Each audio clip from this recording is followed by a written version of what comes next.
Hello and welcome, I'm Thomas Porteous and you're watching NewsX World. Let's take a look at some of the top stories. US authorities have said the lone gunman who ambushed firefighters and killed 2 in Idaho has been found dead and no further threat remains. Kootenai County Sheriff Richard Norris confirmed the shooter acted alone after the deadly attack.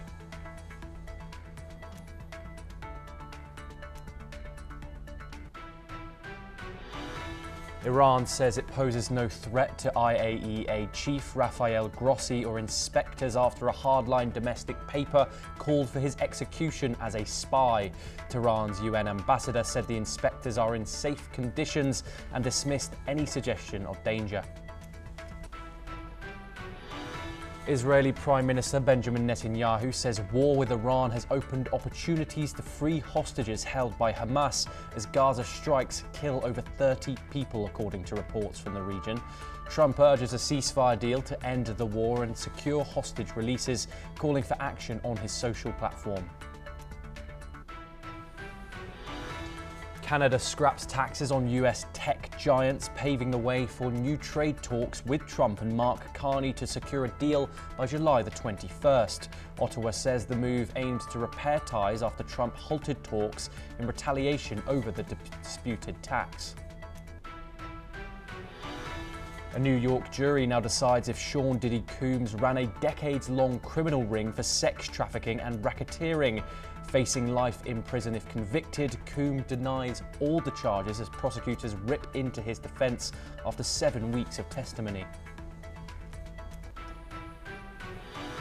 As he turns 90 years old, the Dalai Lama will address a big Buddhist gathering amid tensions over who will he choose as his successor. Beijing insists it will pick the next Dalai Lama, but he says no reincarnation will be born outside China, possibly in India. An Australian jury begins verdict talks in Erin Patterson's trial, accused of killing 3 relatives with poisonous mushrooms. Patterson faces murder and attempted murder charges in a case that has captivated the nation since July of 2023.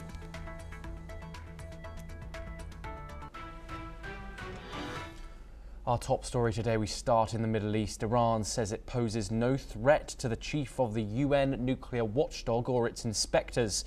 This follows a controversial call from an Iranian ultra-conservative newspaper urging the execution of IAEA Director General Rafael Grossi. Speaking to CBS, Iran's ambassador to the United Nations, Amir Saeed Irvani, he said that there is no threat and inspectors remain safe inside Iran. He dismissed the execution demand as not reflecting government policy. This statement comes days after massive US airstrikes on Iran's nuclear sites. The IAEA chief confirmed severe damage to the facilities, but warned it was not total. He added Iran still has the capacity to restart if it chooses to. Meanwhile, the Israel-Iran war is reshaping diplomacy across the region. The US Special Envoy to Syria, Tom Barak, says the conflict has opened a new road for the Middle East. Speaking to Turkish media, Barak stressed Turkey's future role as central. He urged regional powers to reassess strategies and embrace a fresh path for stability. The US says the time is now for diplomatic reset, and it sees Turkey as a crucial player in the post-war order. Now, in a related development, Iran's top Shia cleric has issued a fierce religious decree against US President Donald Trump and Israeli Prime Minister Benjamin Netanyahu. Grand Ayatollah Nasser Makarem Shazari has called them enemies of God for allegedly threatening Supreme Leader Ayatollah Ali Khamenei and other senior clerics. In this fatwa, Shazari said, anyone who threatens Iran's religious leadership is committing a grave sin and must be opposed. He urged Muslims worldwide to unite against the US and Israeli leaders. The cleric warned that supporting such enemies is forbidden under Islamic law. The fatwa comes days after a deadly 12-day war between Israel and Iran, which saw missile strikes nuclear site bombings and a US airbase targeted in Qatar. Under Iranian law, those deemed Mohareb or enemies of God can face death or exile. Shirazi said anyone who defends Khamenei and suffers loss will be rewarded as a fighter in God's cause. We now move on to another development. In an exclusive interview with the BBC, Iran's Deputy Foreign Minister Majid Takht Ravanchi has made it clear that the US must rule out any further strikes on Iran before diplomatic talks can resume. Takht Ravanchi emphasised that while the Trump administration has shown interest in returning to negotiations, they have not clarified their position on future military action, making it a crucial point for any future talks. Takht Ravanchi also stated there's been no date set for negotiations, adding that Iran's willingness to engage depends on a clear security guarantee from the US. Iran has long insisted on its right to enrich uranium for peaceful purposes, rejecting claims that it is moving towards developing nuclear weapons. Now we move over to Europe for our next news story. Kremlin spokesperson Dmitry Peskov has issued a stark warning regarding international discussions about regime change, calling them a path to global instability. In a recent interview, Peskov warned two comments from Israeli officials regarding the Iranian government, stating that no country or group should be involved in discussions about changing the power structure of another nation. Peskov said, if this happens, then the world will go to hell, emphasizing the dangerous consequences of such discussions. His remarks come after the Israeli Knesset member Ohad Tal suggested that eliminating Iran's nuclear program would require regime change, although he clarified that it was not Israel's official goal. Earlier, Peskov had also warned that any attempt to assassinate Iran's supreme leader, Ayatollah Ali Khamenei, would unleash a regional conflict, describing such actions as opening Pandora's box. Peskov's comments highlight growing tensions over the situation in Iran and serve as a reminder of the potential dangers of escalating international rhetoric.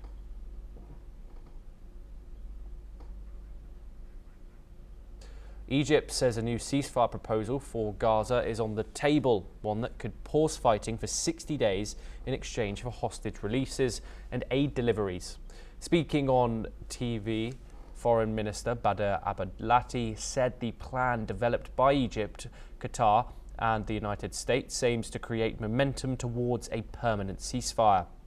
Under the proposal, Israel would halt military operations for 2 months, while some hostages held by Hamas would be released. In return, humanitarian aid, including critical medical supplies, would be allowed into Gaza. Abdulati called it a first step towards implementing the failed January the 19th agreement, which collapsed after Israel resumed attacks in mid-March. He stressed the need for guarantees to make any ceasefire sustainable, warning that a resumption of Israeli military action could further destabilize the region. The ongoing war, which began in October of 2023, has killed over 56,000 Palestinians, according to the Gazan Health Ministry. Israel continues to reject international ceasefire calls, and even as it faces mounting legal pressure. The International Criminal Court has issued arrest warrants for Prime Minister Benjamin Netanyahu and former Defence Minister Yoav Gallant for war crimes. And a separate case accusing Israel of genocide is underway at the International Court of Justice. We're now joined by Peter Baum, who is the International Affairs Editor for the Weekly Bits, who joins us live from London. Peter, thank you. Absolute pleasure to have you on the programme, as always. Peter, I wanted to start with the most recent updates in regard to the possibility of a ceasefire being discussed. It talks about, along with these hostage deals, the passage of aid being let into Gaza as one of the terms. Is this not a blatant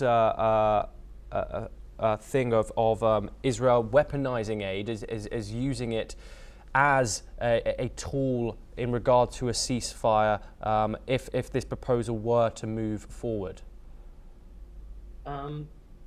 Good day, Thomas. Thanks for having me on. That's a very interesting question.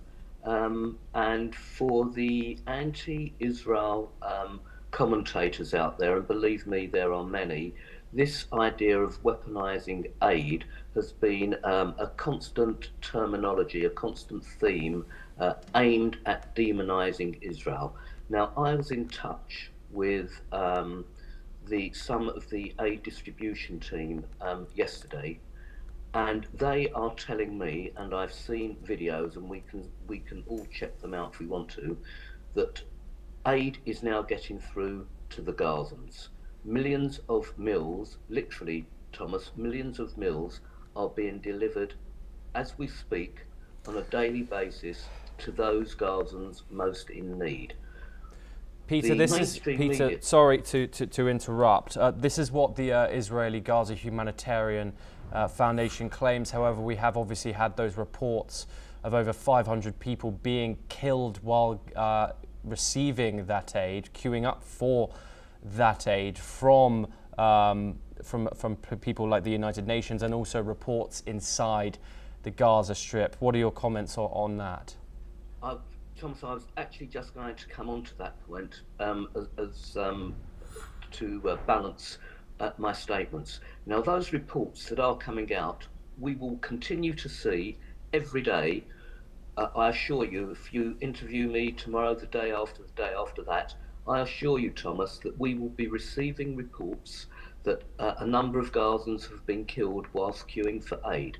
Now, these reports are originating from the Hamas Health Ministry, which has been nothing more than a propaganda arm of the terrorist group Hamas since day one. So I think we have to be very aware of disseminating the truth from the non-truth here. So if people are being killed, Peter, and it's I know also the that they United are. Nations as well that have said the same, have given the figures of the killings at these aid distribution points. Just about 5 days ago, it was over 410 people who had been killed while receiving aid. Since then, that number has gone up. Thomas, the United Nations is the theatre of the absurd. I'm not doubting that people have been killed, but what the United Nations are not reporting, what the Hamas Health Ministry is not reporting, and what the mainstream media is not reporting is the violence between Hamas and Arab family clans who are now opposing each other, and it is those two institutions, not the Israeli Defense Forces, who have been responsible for the vast majority of deaths of ordinary Gazans queuing for food. Now, for some reason, and we will analyse this once this war is completely over, the mainstream media seems very reluctant to portray the Palestinian family gangs and Hamas opposing each other, when we know this is occurring now on a regular basis and has been for the last 4 days. Gazans are being killed, I completely agree, we understand that, but not by the Israeli Defense Forces, by opposing internal Palestinian factions. Peter, I just want to check on your sources in regards to that. Obviously, Gaza is completely blockaded in regards to international press. Israel is not letting any international press or bodies into Gaza. So how are these figures going to be confirmed, for example? Okay, I'm not sure that the figures will be confirmed, but what can be confirmed, what we can all confirm, is the opposing factions. So the numbers game is something else, but the actual sources of information, I would just direct your viewers to one source, the ex-British Army colonel with responsibility for the United Nations and Middle East, Colonel Richard Kemp, for example. He regularly reports from Gaza on what's going on there. There are videos that have been verified by other media sources. I hesitate to tell your viewers, not by mainstream media, but we know that mainstream media during this conflict has been, what shall we say, not portraying the full story. So there are sources that can be checked, and I would urge you and your viewers to check those sources. Peter, but is that colonel working independently or also being taken with the IDF in order to report from the Gaza Strip? Both, Thomas. He's definitely an independent. So not working independently then? Promoter in this, but obviously he has full access to the higher echelons of the Israeli military, which I think one needs in order to report the situation. But anyone can see from the videos and the queues of people and the aid distribution is working. So I would be very reluctant to take the figures reported from the Hamas Health Ministry. Incidentally, Thomas, I've never actually seen anyone interviewed from the Hamas Health Ministry. All we get is a daily feed of numbers of Palestinians killed and from the IDF. They never once reported the factional war that's happening internally. Peter, I want to move on next and turn our attention to Iran. This idea of regime change has obviously been a hot topic in this. Calls for regime change are still continuing. It's clear that these tensions are nowhere near over. In your opinion, what implications will regime change have on the Middle East regionally in general, especially if it were to come from outside Iran? That's very pertinent. I think we all understand that the ultimate objective of the current Israeli administration is for the totalitarian theocracy in Iran to fall and to be replaced by an Israel-friendly government, the ex-monarchies, for example. Now, it's interesting that in the last couple of days, I think you yourself have reported, there's been a call for a fatwa on Donald Trump, and also for the it may have not been a fatwa, but a conservative publication of the Shia regime has called for the death of the head of the nuclear watchdog. I think this kind of smacks of desperation from the regime out there. What we also know is that as we've been speaking, drones are operating in the west of Tehran. Mossad agents are still operating, in the west of Iran, and there have been drones in Tehran itself overnight. So this war, this conflict, though drastically diluted in the last few days because of Trump's ceasefire, is still very much ongoing. And it's on a tinderbox, Thomas. It could explode at any moment, because I truly believe that the Israeli government, seeing how weak the Iranian regime is, feel that there's definitely an opportunity for regime change here, and only that, I think, will fully achieve their objectives. If that doesn't happen, then I can see the Iranian regime rearming itself, strengthening itself politically, and possibly we may have a conflict in 2 or 3 years down the road. Okay, Peter Baum, thank you very much. Always a pleasure to have you on the programme. We now move over to the United States for our next story, where Kootenai County, Idaho, is reeling after a tragic shooting incident that claimed the lives of 2 firefighters responding to a brush fire near Canfield Mountain. Authorities say firefighters were killed by a high-powered rifle, prompting a large-scale law enforcement response. In a press conference, Kootenai County Commissioner Bruce Mater described the attack as senseless and tragic beyond words. He expressed his deepest condolences to the families of the fallen firefighters and praised the swift response of the Sheriff's Office, calling their efforts phenomenal. Mater stressed that this violence does not reflect the values of the community. He said that this is not who we are as a community, adding that Coeur d'Alene is a place that's comprised of caring people.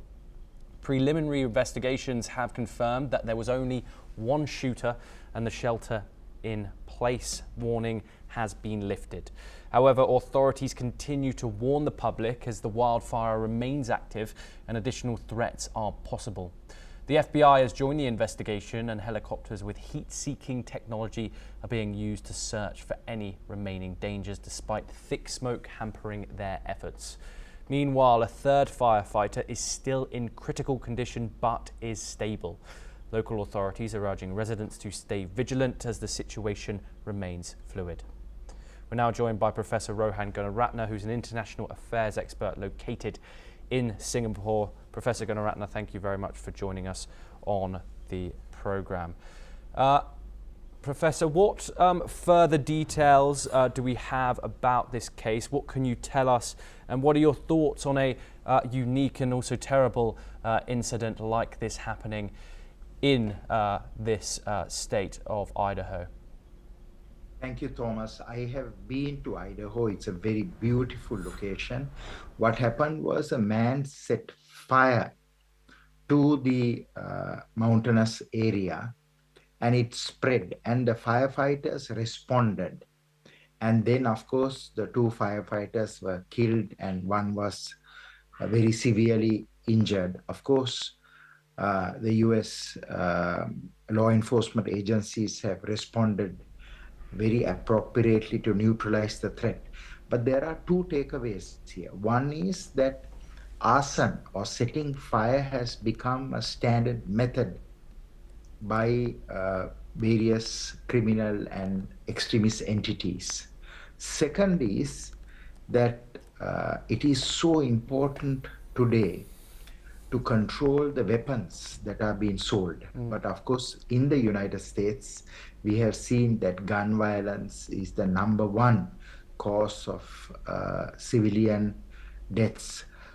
So it is so important for the United States and the world at large to regulate the distribution of firearms, where firearms are limited to the military, law enforcement, and other agencies that protect their governments. Professor Gunaratne, please stay with us. We have another development coming out of the United States to discuss. In a tragic turn of events, 2 people were shot near the iconic Stonewall Inn in Manhattan's Greenwich Village late on Sunday night.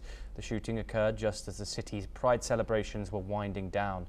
One victim who was shot in the head remains in critical condition, while a second victim who was shot in the leg is in stable condition.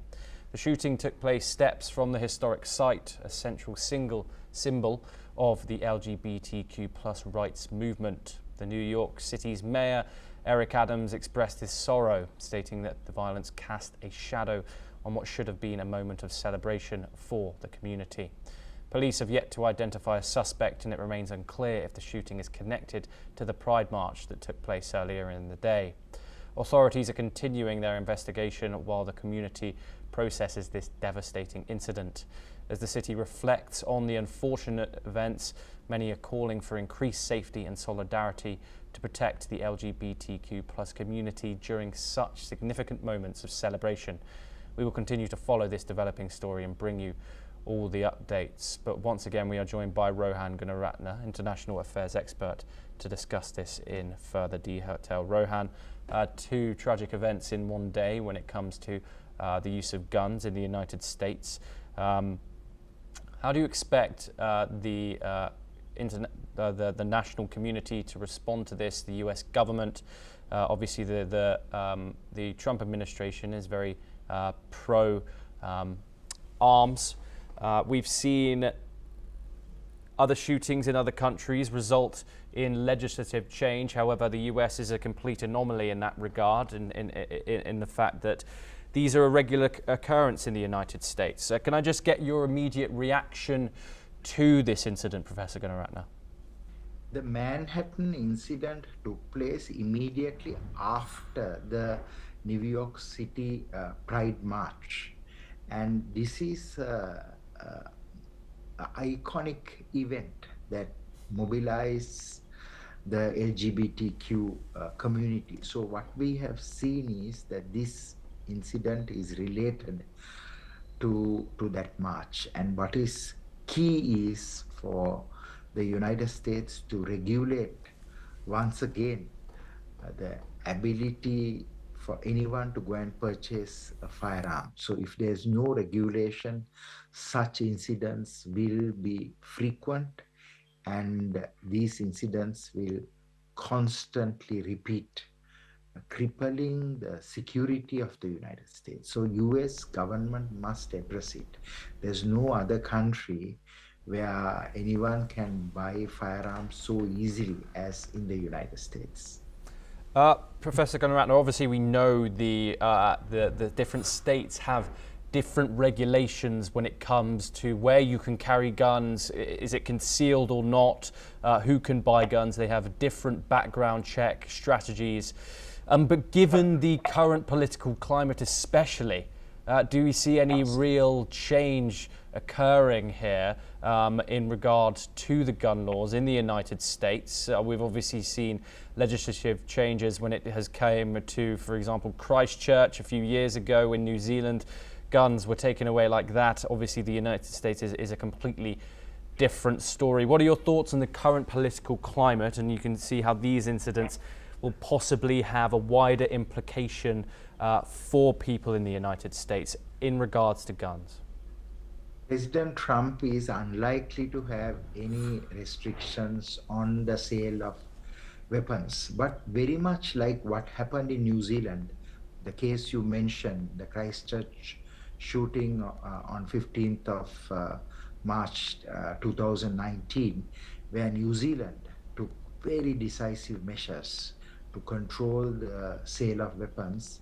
It is very likely if there is an attack, another devastating attack in the United States, the US will be compelled to do so. But at this point, I do not think it will happen because the Trump regime, the Trump government favors the access to firearms to the civilian population. And what are your thoughts about the access that people can that people have to guns in the United States? She said sometimes you need a mental health check. Sometimes there's nothing. There is little regulation whatsoever. Do you think that these measures need to be heightened nationwide? Do you think this is something that needs to be brought into the federal government in regard to rules? Do you think that these state rules should be abolished, and you think that there should be a more blanket term when it comes to these gun laws?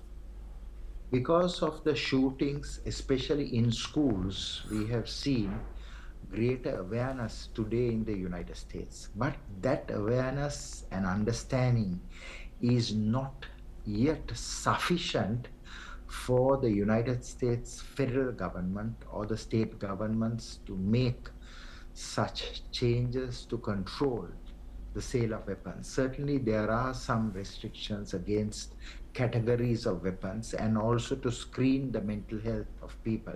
But most recently we have seen so many right-wing groups arming themselves, going and training in the mountains, in the villages, in the jungles, and even openly in the use of these firearms and the rise in strength of the right-wing groups. So this will be a challenge that even the Trump administration and future administrations will have to deal with in the coming years.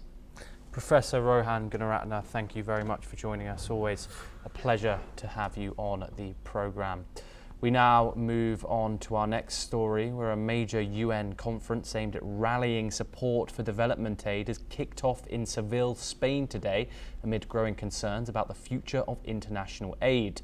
The fourth International Conference on Financing for Development, running from June the 30th to July the 3rd, brings together more than 50 world leaders, including French President Emmanuel Macron and UN Secretary General Antonio Guterres.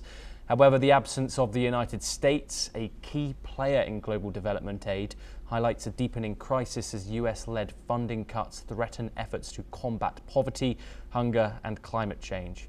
The conference is being held at a critical moment when the UN's 2030 Sustainable Development Goals are increasingly out of reach.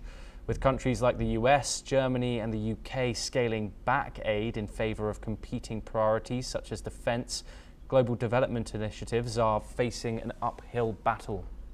Oxfam warns that these cuts, the largest since 1960, have left millions of people in dire need, with some food aid rotting in storage. At the same time, rising poverty, particularly in sub-Saharan Africa, and disruptions in global trade have made addressing these issues even more difficult. With world leaders still grappling with geopolitical tensions, experts fear the international community may struggle to achieve its poverty reduction targets.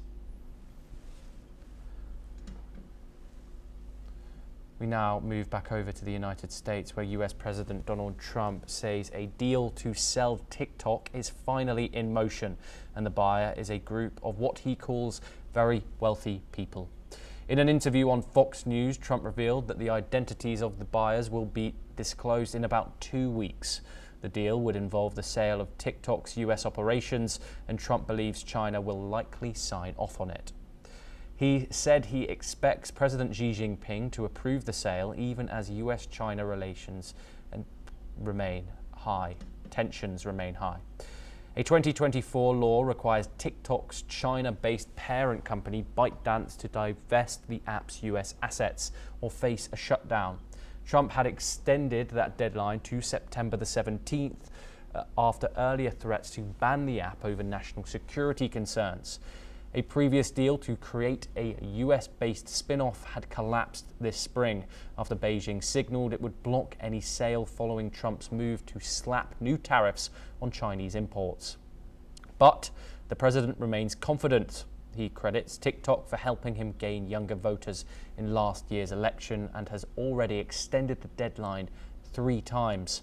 If approved, the deal could reshape the future of one of the world's most popular apps and become a new flashpoint in US-China relations.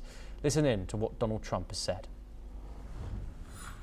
TikTok, I'm extending that, but no big deal. We have a buyer for TikTok, by the way. I think I'll need probably China approval, and I think President Xi will probably do it. I'll tell you in about 2 weeks. Very, very wealthy people. It's a group of very wealthy people. Now let's turn to Europe, where Slovakia's foreign minister, Juraj Blaner, has called for possible forgiveness of Russia and a return to dialogue to end the war in Ukraine. Speaking to local media, Blaner said the conflict cannot be solved on the battlefield. He urged a focus on diplomacy and international law. His statement comes as Slovakia seeks to delay the EU's 18th sanctions package against Russia. Blaner said Europe should perhaps forgive everything that has happened and open talks with Moscow. Under Prime Minister Robert Fico, Bratislava has taken a more conciliatory tone towards Russia, even while supporting Ukraine's EU membership. Fico attended Russia's Victory Day parade and has refused to meet President Zelensky, saying Zelensky hates him. Slovakia has halted military aid to Ukraine since 2023, further distancing itself from NATO's and the EU's hardline positions on Russia. Now, in a recent statement, Germany's top diplomat Johann Wadephul accused Russian President Vladimir Putin of refusing to back down on his maximalist demands, saying that the Russian leader is not interested in negotiations but in Ukraine's surrender. Wadephul made the comments during an unannounced visit to Kyiv, which came after weeks of intensified Russian bombardments across Ukraine. The German foreign minister expressed that Ukraine's freedom and liberty remain at the forefront of his country's foreign and security policy. He also stressed that Russia is betting on a weakening of our support and that Putin is willing to continue the war, regardless of the immense human cost. Wadephul's remarks come amid a deadlock in peace talks, with little progress towards ending the 3-year conflict. We move over to the Indo-Pacific now, where North Korean leader Kim Jong-un met with Russia's culture minister Olga Lyubimova in Pyongyang on Sunday, discussing ways to deepen cooperation between the two countries in culture and the arts. The meeting took place at the headquarters of the ruling party's Central Committee, with Russian ambassador to North Korea also in attendance. Lyubimova's visit, part of a cultural ministry delegation, marks the first anniversary of the North Korea-Russia Comprehensive Strategic Partnership Treaty. Kim praised Kim Jong-un's growing exchanges between the two nations, particularly in the cultural sector, which he said strengthens mutual understanding and friendship. Kim emphasized that culture plays a significant role in building public mindsets and consolidating ties between the peoples of North Korea and Russia. He expressed belief that this cultural exchange, which included performances by Russian art troops and North Korean artists, would further enhance the militant comradeship between the two countries. The event also featured performances against the backdrop of images depicting North Korean forces on the Russian side in the war against Ukraine, further underscoring the deepening ties between Pyongyang and Moscow. Over 230,000 Afghans have returned from Iran in June alone, according to the United Nations Migration Agency. Most were forcibly deported as Tehran's deadline for undocumented migrants looms on July the 6th. The IOM says returns have dramatically spiked, with some days seeing 30,000 people cross the border. Families now make up a growing share of returning migrants, arriving at the Islam Kala border in Herat province. Many return home with little or no means to rebuild their lives. Afghan authorities have called for a dignified return and urged Iran to implement a gradual process. Since January, nearly 700,000 Afghans have returned from Iran, 70% through forced removals.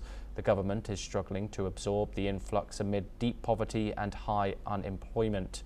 Limited international aid is compounding the crisis, with only a fraction of returning migrants receiving support.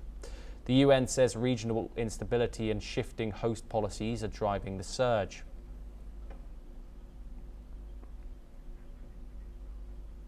Now we move on once again. China's top diplomat Wang Yi heads to Europe this week in a bid to strengthen relations with the European Union amid rising global uncertainty and growing strains with the United States. His tour includes stops in Brussels, Paris and Berlin, with Beijing describing EU-China ties as an anchor of stability in a world it says is shaken by unilateralism and bullying. The comment, seen as a swipe at US President Donald Trump's policies, come as China attempts to position itself as a multilateral partner, even while tensions deepen over trade, security and Beijing support for Moscow.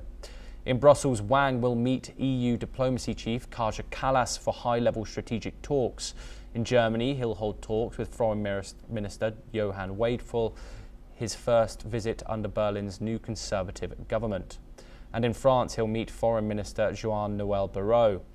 Ukraine will be a key topic, with European officials pressuring China to push Russia towards a peace deal. While Beijing claims neutrality, Western governments say China has enabled Moscow with economic and diplomatic support.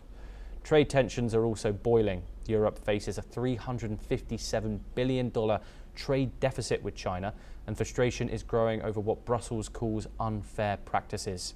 After the EU imposed tariffs on Chinese electric vehicles, Beijing hit back, including with duties on French cognac. A deal on cognac is reportedly in the works, but still awaiting final Chinese approval. Tensions spiked again this month as the EU banned Chinese firms from government purchases of medical devices worth over €5 million, a market valued at €150 billion. We move over to Australasia now, where the jury has retired to deliberate in Australia's high-profile mushroom murder trial. Erin Patterson stands accused of murdering 3 family members using death cap mushrooms hidden in a beef Wellington dish.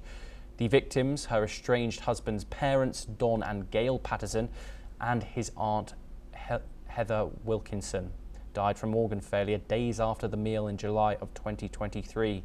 A 4th guest, Pastor Ian Wilkinson, survived after spending weeks in hospital. Prosecutors say Patterson foraged for the deadly mushrooms, prepared the meal deliberately, and then destroyed the evidence. Security footage shows her dumping a dehydrator that later tested positive for mushroom traces. Patterson denies the murder. Her defense argues the poisoning was a terrible accident. They claim she panicked, lied to the police, and made herself vomit after eating the same dish. The judges instructed the jury to reach a unanimous verdict on each of the 4 charges. Deliberations will continue during court hours, with the jury sequestered overnight. This 10-week trial has captivated Australia, sparking media frenzy and public fascination. The verdict could decide if Patterson spends the rest of her life in prison. Now we turn to Africa, where in a war-torn Sudan, a deadly mine collapse has claimed the lives of 11 miners and left 7 others injured. The Sudanese Mineral Resources Company confirmed the incident took place in an artisanal shaft at the Kirsch Al-Fil mine, located in a remote desert between Atbara and Haya in the northwest-eastern Red State. The collapse highlights the deadly conditions in Sudan's small-scale gold mines, many of which operate without basic safety measures and rely on toxic chemicals.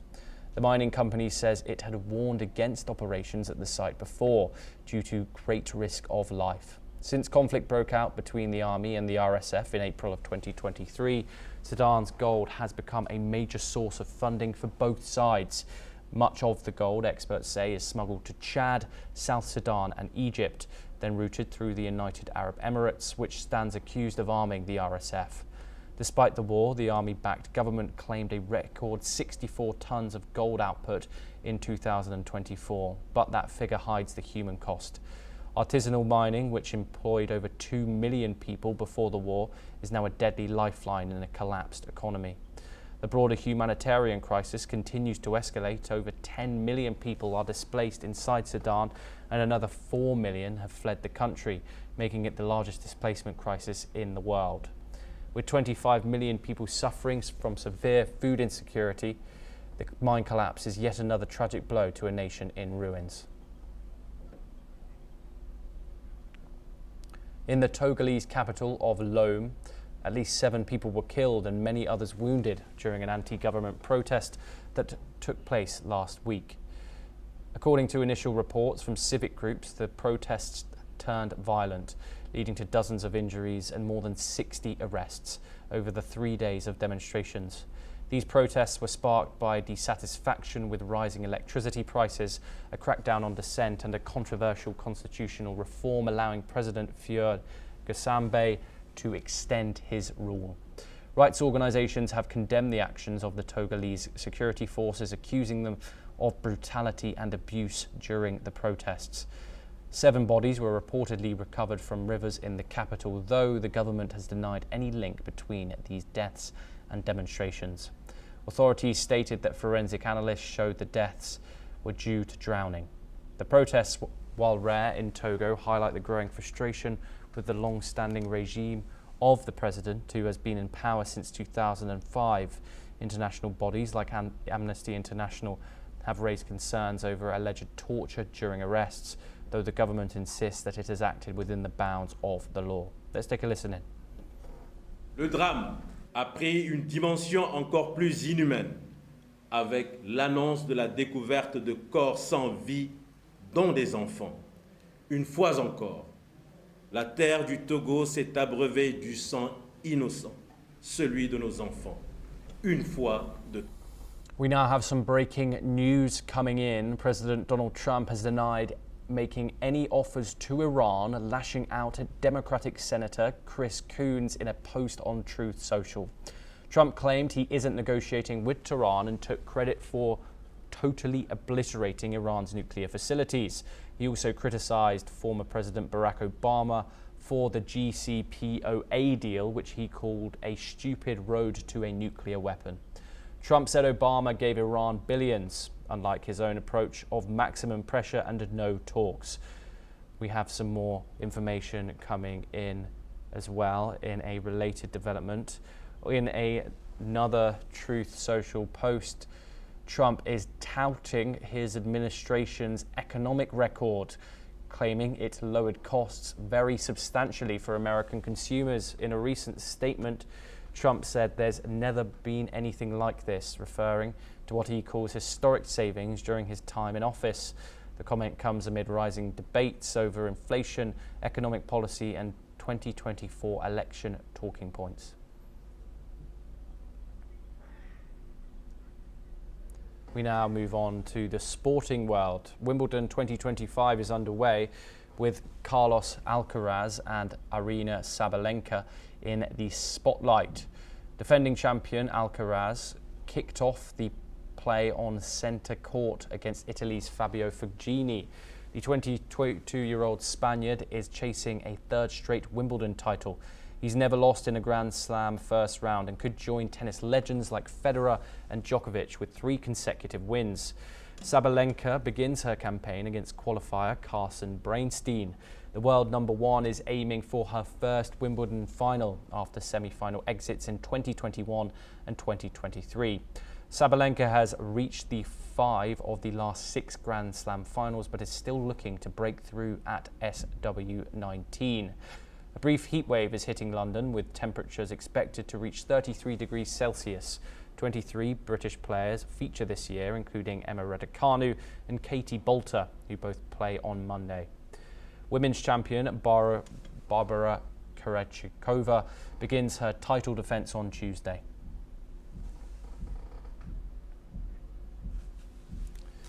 Now, in the entertainment world, in a high-stakes trial that's gripped the entertainment world for weeks, the jury in the Sean Diddy Combs sex trafficking case is set to begin deliberations today. After 7 weeks of graphic and emotional testimony, the jury, made up of 8 men and 4 women, will decide whether the hip-hop mogul is guilty of federal charges that could put him behind bars for life. The 55-year-old music icon faces 5 counts, including racketeering, conspiracy, 2 sex trafficking charges linked to former girlfriends, and 2 counts of transporting sex workers across state lines. Prosecutors say Combs uses power, fame, and money to intimidate, control, and abuse women, accusing to him of organising drug-fueled freak-offs and violent sexual encounters. The most damning evidence included testimony from 2 former partners, including R&B singer Cassie, and security footage from 2016 showing Combs physically assaulting her in a Los Angeles hotel. Defense attorneys argue these sexual relationships were consensual and claim the case is driven by greed, pointing out that one of the accusers has also filed a civil suit. Combs did not take the stand, and his team called no witnesses, focusing instead on attacking the credibility of the accusers. The outcome now rests with the jury, as Combs faces the possibility of a life sentence if convicted. Well, that is all we have time for, and we will continue to bring you more news updates from around the world. Thank you.